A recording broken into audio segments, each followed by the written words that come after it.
کہ کچھ لوگ نسب دیکھ کر رشتہ کرتے ہیں۔ عام طور پر حکم شرع تو یہی ہے کہ لوگ اپنے نسب پر امین ہوتے ہیں، یعنی جو اپنے آپ کو جس نسب سے کہہ دے اس کو اسی نسب سے بلا دلیل مانا جاتا ہے۔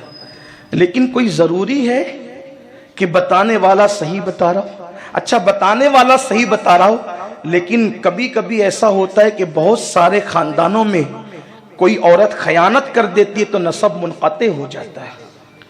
تو نسب کی بنیاد پر رشتے کرنے والوں، علامہ جامی کہتے بندے عشق شدی ترک نسب کن جامی کہ فلاں ابن فلاں چیزیں نیست۔ عشق کا بندہ بن اور نسب کو ترک کر۔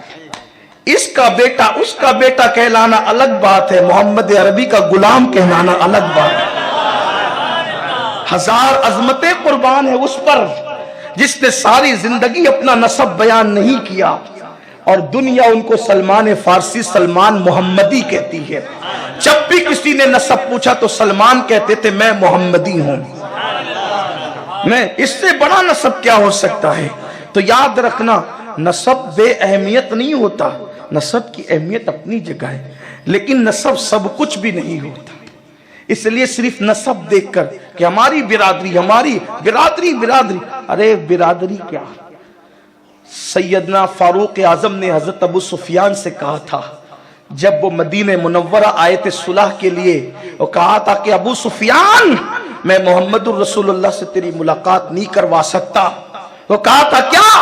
رشتہ داری بھول گئے، پرانی دوستی بھول گئے۔ فاروق اعظم نے کہا تھا وہ اور دن تھے جب ہم رشتہ داریاں خون کی بنیاد پہ کرتے تھے، جب سے محمد الرسول اللہ کی نسبت ملی ہے اب خون کی بنیاد پہ رشتے نہیں ہیں، اب محمد الرسول اللہ کی نسبت کی بنیاد پہ رشتے ہیں۔ تو اس لیے میری گزارش ہے، برا مت ماننا گندیوی والوں، اگر اپنی برادری میں کوئی وفادار رسول نہیں ملتا تو کسی بھی برادری میں وفادار رسول تلاش کر لو۔ یہ خیال رکھنا، اس لیے کہ علماء اہل سنت کہتے ہیں بد عقیدوں سے رشتے نہیں ہوتے، ان سے رشتے نہیں۔ کہا کہ ہم رشتہ کرتے ہیں، مولویوں کا جاتا کیا ہے؟ مولویوں کا کیا جاتا ہے؟ اللہ نے ذمہ داری دی ہے مولویوں کو، علماء کو کہ وہ حق بات کہیں۔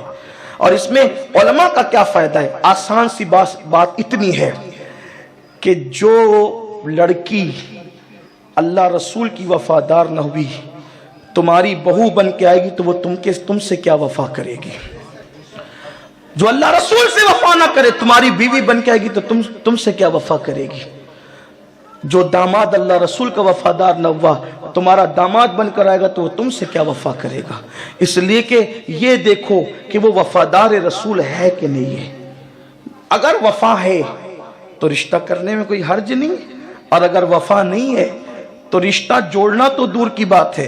اسلام تو کہتا ہے پدر مادر برادر جان و مال ان پر فدا کر، نبی سے جو ہو بیگانہ اسے دل سے جدا کر دے، پدر مادر برادر جان و مال ان پر فدا کر دے۔ رشتہ داری دیکھو، بالکل دیکھو، لیکن اس سے پہلے دینداری دیکھو، اس سے پہلے دینداری دیکھو۔ اچھا، آج کل یہ بھی بات چلی ہے کہ یار ذرا دور سے ڈھونڈتے ہیں، نئی رشتہ داری میں جاتے ہیں، حالانکہ بہتر یہ ہے کہ اپنے قریبی خاندان میں دیکھو، اس میں دھوکہ نہیں ہوتا۔ آپ دیکھیں امام حسن نے اپنے بیٹے کے ساتھ امام حسین کی بیٹی کو لیا۔ امام حسن کے بیٹے حضرت امام حسن مصنف، امام حسین کی بیٹی سیدہ فاطمہ صغرا، دونوں کا نکاح ہوا۔ ان سے جو شہزادے پیدا ہوئے ان کو کہا گیا عبداللہ المحض۔ یہ روئے زمین کا پہلا سید ہے جس کو نجیب الطرفین ہونے کا شرف حاصل ہے۔ زمین کے اوپر حسنی حسینی یہ پہلا سید ہے۔ اور پھر عبداللہ المحض کے بیٹے ہوئے، عبداللہ المحض کے بیٹے موسیٰ الجون، ان کے بیٹے ہوئے حضرت سیدنا عبداللہ، ان کے بیٹے ہوئے حضرت موسیٰ الثانی، ان کے بیٹے ہوئے حضرت داؤد، ان کے بیٹے ہوئے سید محمد، ان کے بیٹے ہوئے حضرت عبداللہ الجیلی، ان کے بیٹے ہوئے حضرت یحییٰ زاہد، ان کے بیٹے ہوئے حضرت